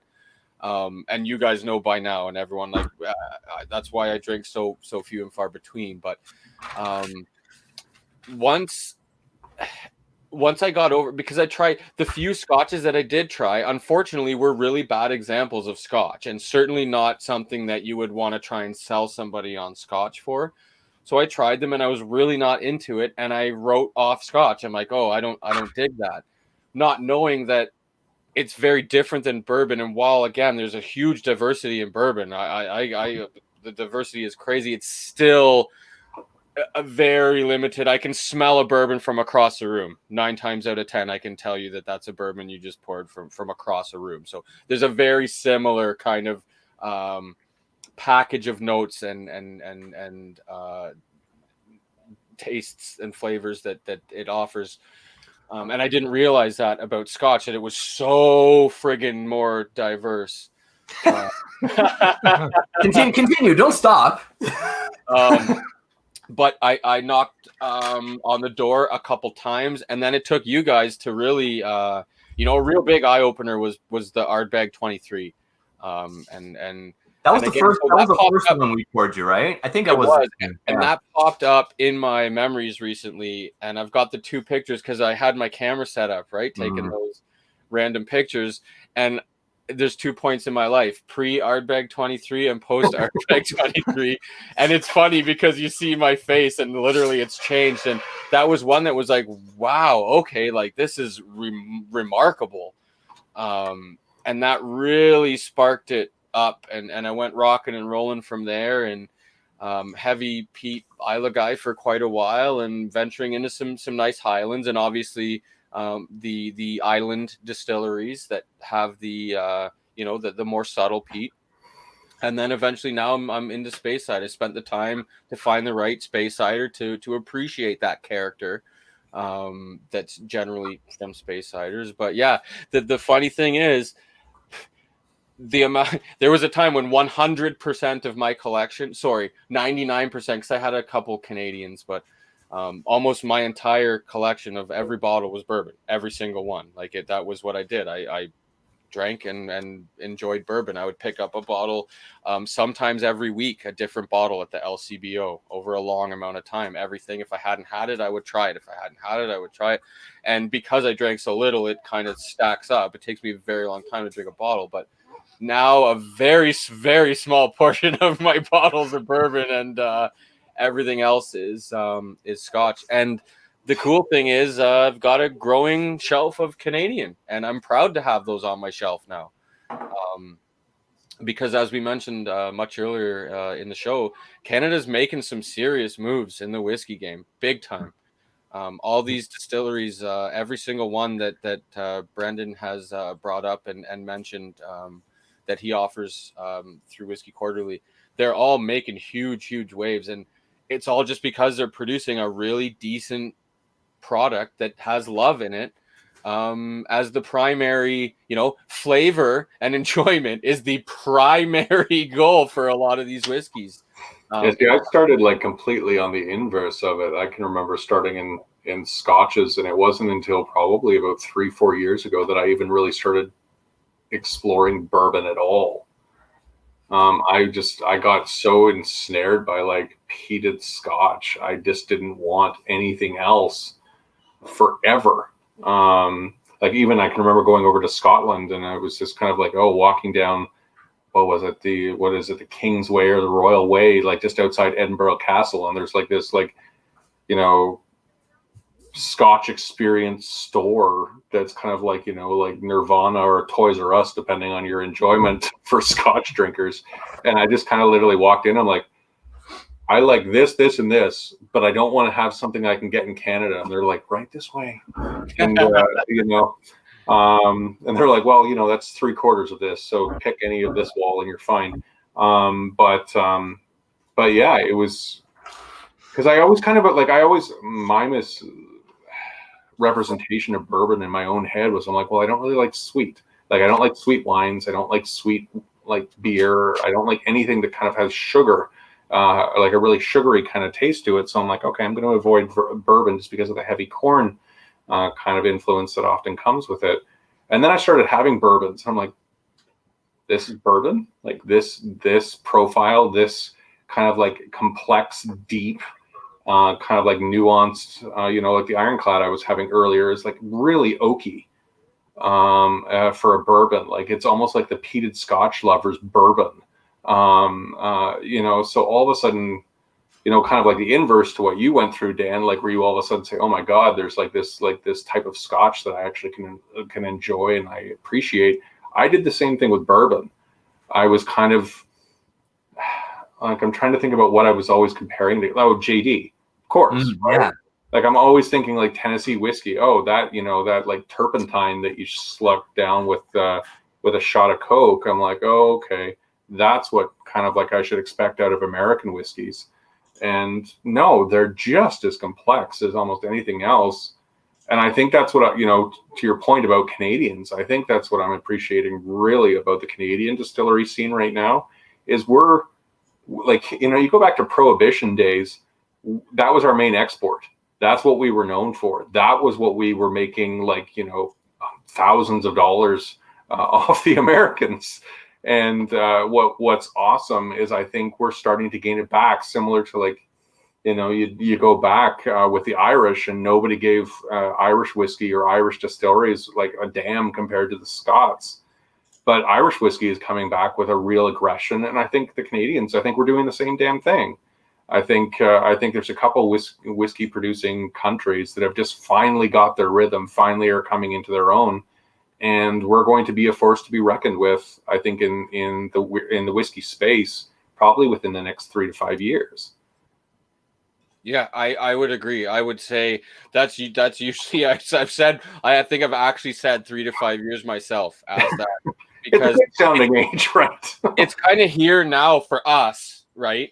But to get to that level and internationally and be at a point where maybe we can, these bigger distillers can export some of the really good stuff, and even some of the smaller distillers, like the ones you're working with right now, they can maybe export stuff. And I'd agree, because it's exponential.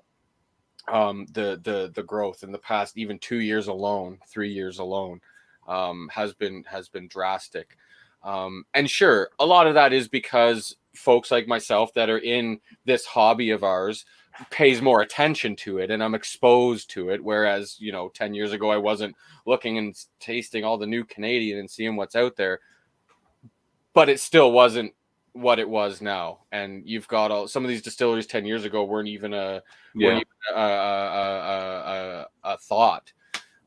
So it's kind of neat, and I'm really excited to see where they go. I like to our conversation earlier about CC and Crown. Like, one of the hesitations I would have, like, I want Canadian distilleries to kick ass, but I also want them to be kind of like our own secrets in a way. I want them to have good national presence. So I would really like it to stay that way. Like, I think, similar to what we talked about with Crown, about how something from 40 years ago in the original bottle is so different from what it is now. I would hate to see, Shelter Point or Divine or Two Brewers have to kind of give up what makes them so damn unique in order to fulfill to fulfill the volume. Because then I think, you look at we talked about the LCBO, and we talked about how they only play it safe, and that's kind of like how they are profitable. I want the distillers that are making such unique stuff in Canada right now to walk that line between of course I want them to be profitable and I want them to be sustainable, but I don't want that at the expense of them giving up what makes them so special now. Certainly. And there's that's that with any business, and certainly specifically in this industry and this situation that you're talking of. There's always going to be that unfortunate situation where the opportunity to sacrifice your integrity presents itself. And thankfully, a lot of people turn that down and maintain what it is. It's hard for some people when they see dollar signs. I have a few friends that had smaller business type of deals, and had the opportunity for, lose a bit of that integrity for the product that they had in order for bigger dollar signs. So I agree with you there, and it's one of those things that you kind of it might, and once it's lost, it's kind of lost forever, right? If a distillery makes that move and goes to do that thing, it's very, very unlikely that they're ever gonna scale back. Yeah. So that I could totally appreciate where you're coming from there, and agree with it, because you don't want to lose something special like that. And for I remember talking to somebody, like, this is years ago, and it's completely like independent of the whiskey world, but the person basically said that it's like there's a stark difference between a company and a business. And I think that's the difference between like a craft distillery and a mass producer. Like, even like, and this is not a knock against 40 Creek at all, but I can remember going down to like my first whiskey weekends was like, I don't know, 4 or 5 years ago. I remember having like, the tour was by John, and it was so unique to be able to get his perspective off everything. And then they got bought out, and their product is still unique. And I still have a bottle of Copper Pot. I still enjoy their limited releases, but you could tell, like, all of a sudden it went from that company feel where it's a passion project into now they're purchased by a mass liquor conglomerate, and now it's about, well, how much can we get out? Because I remember distinctly around that time, it was like all of a sudden 3-4 months later, when they had been bought out, 40 Creek was all of a sudden on every shelf in every LCBO everywhere. Yep. And once again, not anything against them. There's a lot of their stuff in their product that I enjoy. I still think they're a good story and a foundational member of, I think, like the modern Canadian distillery.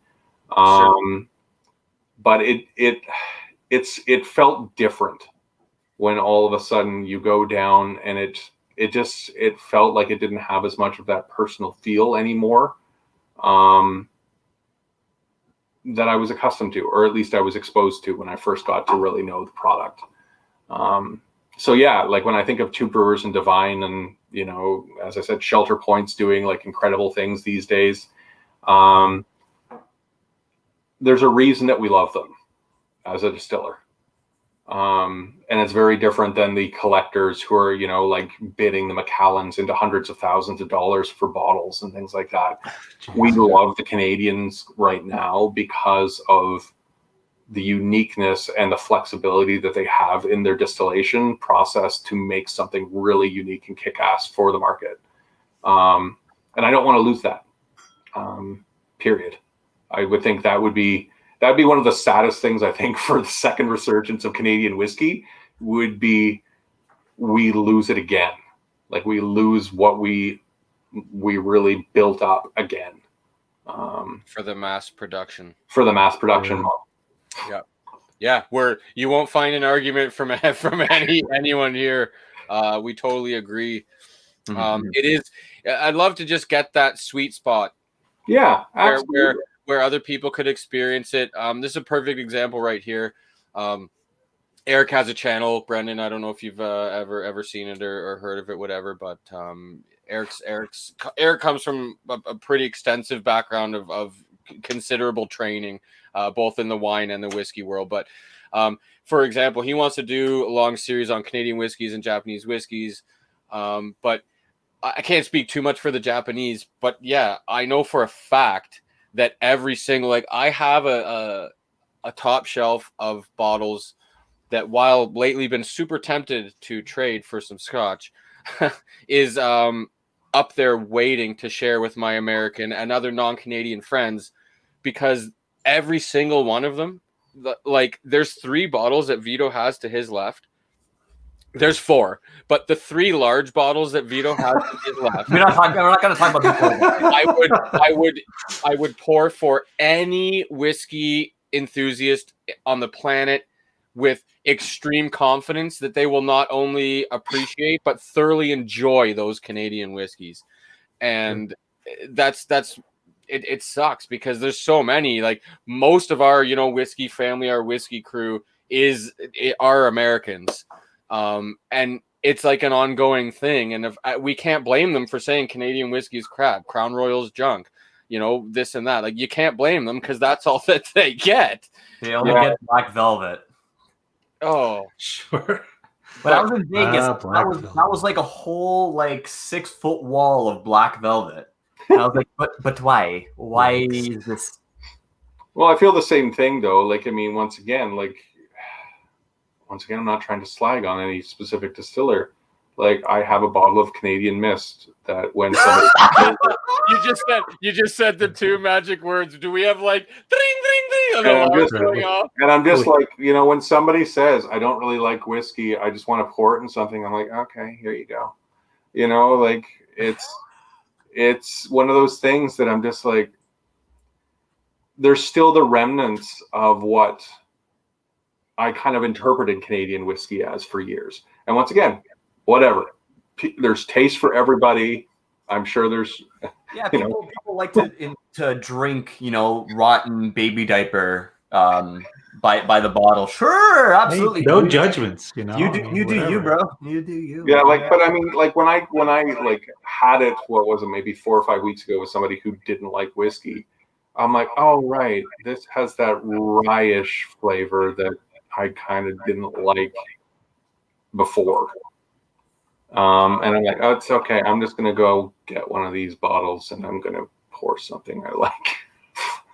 So, but whatever. Like, Canadian Mist has there's a lore around Canadian oh, Mist. of course. And I Um, mean, whatever. People will like what they like and good on them. But it's just like that's kind of like one of those things that just kind of holds me to that old old way that Canadian whiskey used to be perceived, and I'm like, please God, don't go back there. Yeah, we use that as a punishment. Here, a punishment / initiation. We actually call it a misting. And it's one of the rites of passage you have to pass through. I mentioned earlier that Brad's one of the most generous people I've ever known in this world. But he's more sadistic as well. You do have to pass at some point in time. You will be given a sample of Canadian Mist in your glass. Labeled or not labeled. Labeled as something else, possibly. Brad will come. Yeah, it could be 20-plus-year-old Isla. It could be some 30-year-old crazy magical super unicorn that you've only ever dreamed about trying, or it could be Canadian Mist. Brad knows which ones they are. Brad knows which one. One will be called like 1. The other one will have like a C on it. The other one will have like a D, and he knows what they all are. But it's quite a. I remember my misting, and I'll never forget it. I look forward when this world gets back to normal, Brad. I look forward to that'll happen.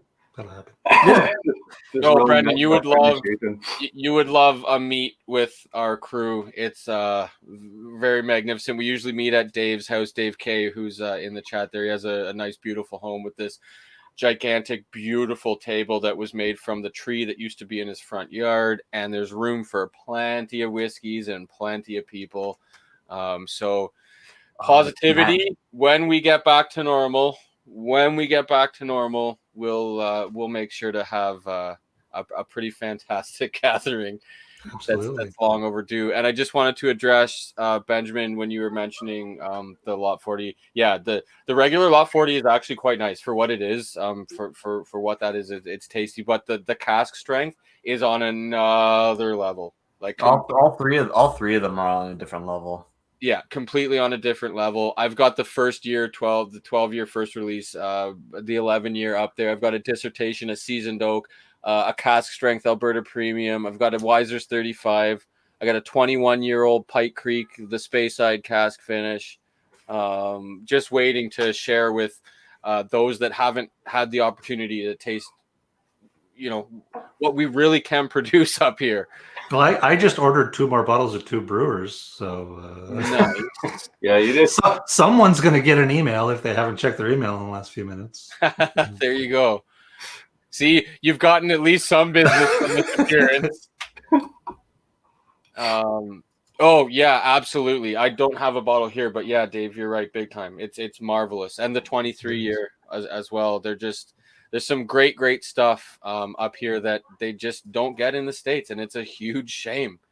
And I know that it has made it down there with people bringing it or whatever, but like really, that's the only way that it's getting down there. Someone did mention, I think it was Binny's, did have like 150 or 200 bottles of the 3rd edition, the non-age stated cask strength Lot 40. But in Chicago? No, Chicago. I think Binny's is in Illinois. They might be everywhere, but I know for a fact they're in Chicago because of Dave. Yeah, Dave tells us like love stories about the Binny's that he goes to, and very jealous. It's like a supermarket for whiskey. It's delicious. Oh. I still have a sealed bottle. Is that the one that Vito left it in my whiskey? Yeah. That was 2 years ago now. I'm surprised. Is that the glass bottle? I'm not surprised. It is. It's a glass bottle of Canadian Mist. A glass bottle of Canadian Mist that I didn't know. And was that given to you by the Weddle? It was Vito. Left it without telling me. Oh yes. He just left it. I made a whole video around it. I'm sure through the videos there. It's there. Yeah. I do remember. Yes. I drove to Brendan for some context. So me and Brad had like a bit of a war going back and forth with like shitty Canadian whiskeys. Okay. so one weekend I drove up to visit him, and I filmed the entire thing. Like I did almost like a vlog sort of style, and the videos on our page. But like I drove. I went into an LCBO. I picked out the bottle of Canadian Mist. I brought it. I snuck it into his house. I planted it in his whiskey vault behind a couple of bottles. A couple of weeks go by, and he finally finds it, and he's just like, "This is war. I can't believe you've done this." A couple of months later, he's at my place. It was for my birthday. It was around my birthday. I think so. Yeah. Yeah. And I disappear for a bit, and the next thing I know, my entire whiskey collection is off the wall. That was, you know what it was? That was the night of Spirit of Toronto. Ah, okay, that's what it was. That was the night of Spirit of Toronto. And Vito left the room. Vito went upstairs or something, and we took all of his whiskeys off of his whiskey shelf and replaced it with. Brad had gotten a case full of Canadian Club and just Canadian, all the little plastic bottles, just so many. I don't know, 30 or 40 of them. I don't even know how many. So I still have all those bottles, and this is it. So Alberta Premium Canadian Club, 40 Creek single was barrel select, and this special old dad. He just replaced his entire collection with just copies of that. It was funny because some bottles were hid in his bathroom, some were hid behind the TV. Yeah, you put my Glengoyne 21 in behind my toilet. I didn't, Scotty did. But the best part about it was your reaction, because as we were leaving, we got out, we got our shoes on, and we were trying to just straight leave, and you knew something was kind of up, like, why are you leaving? Like, why aren't you guys hugging me? Why aren't we saying goodbye? You guys are running out of my house, and we're just quickly trying to get out before we realized it, and all we hear is, hey! What the? And I was dying. I was laughing so hard because I knew, you can't miss it, because that shelf was the centerpiece of the room. Oh, God. Well, yeah. Brad, you got one of the last bottles of 23. Oh, excellent. So, yeah, that's all. When you said, I've put something in, I'm like, all right, let's take a look. I'm like, all right, 23's almost gone. 22's getting there, and straight bourbon. Straight bourbon's coming. Nice. Yeah, I have a horrible memory. So this is I need those. I better do that right now. Oh, yeah. Actually, for the record, that is the second favorite, and I can't really call that Orphan Barrel a crown because it wasn't released by them, but that is by leaps and bounds, head and shoulders, far and away, my favorite Crown product that I've ever tried. Admittedly, I haven't tried a lot of Crown products. I've had the XR blue and the red and that type of jazz, but I actually didn't mind that. There was a very, very dusty, musty, that cottage drawer note I love to talk about, with dried vanilla beans inside for a good winter to get kind of moist and all musty. And yeah, it's actually for me. And I love the controversy that it caused more than anything, because Americans lost their mind over that. And sure, I get it, but I mean, bourbon mash has a better ring to it than mash that has 51% or more corn. Right. Technically, this isn't bourbon. Yeah. It's just got 51% or more corn in it, guys. It's just a mash. Relax. All right, so real quick, because I gotta get going, because I gotta work really early. We should probably all go. Yeah. But before I go, I did promise. Well, I do owe Terry 2 shots, and he did donate. True. Well, did super chat us. So, as is tradition, Brandon, whenever I'm on the channel, before when I was on the channel, essentially I would be tortured with super chats, and in exchange I would drink the shitty bottles that Brad left me. Straight from the bottle. The best part, Brennan, though, is that those super chats go directly into my PayPal account.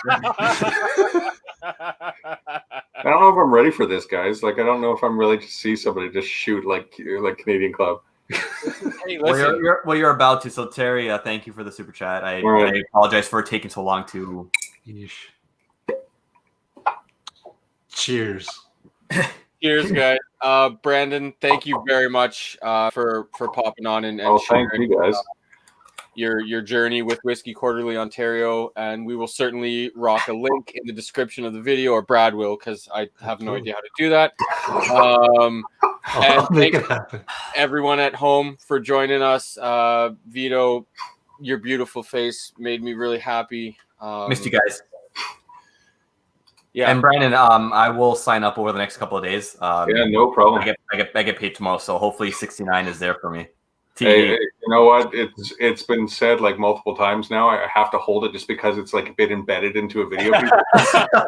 Sure. So you wouldn't want this video to come back and bite you later. You know that you went against your word.